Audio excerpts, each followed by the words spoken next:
May pag-asa ba sa'yo si Bianca? Wala po. Ay, bakit naman?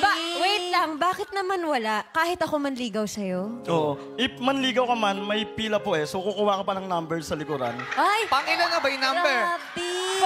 Taray. Ano to? Pila ng LTO. Ganun yung mga nagkakagusto sa akin, nakakuha pa ng number, tapos pipila pa sila. Pangilan ako? Si Bianca siguro pang 386.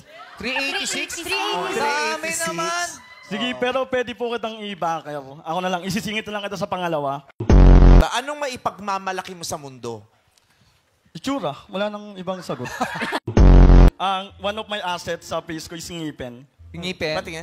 Ngipin ba yan? Bakit? Kala ko bearing ng bisikleta.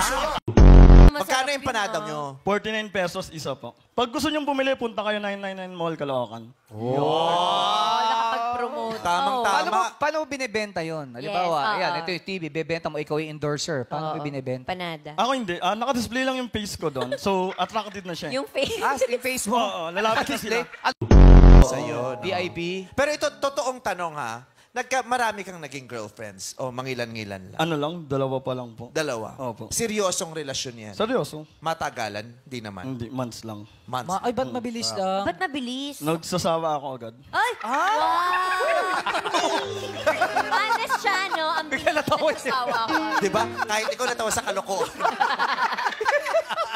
Yung mukha niya.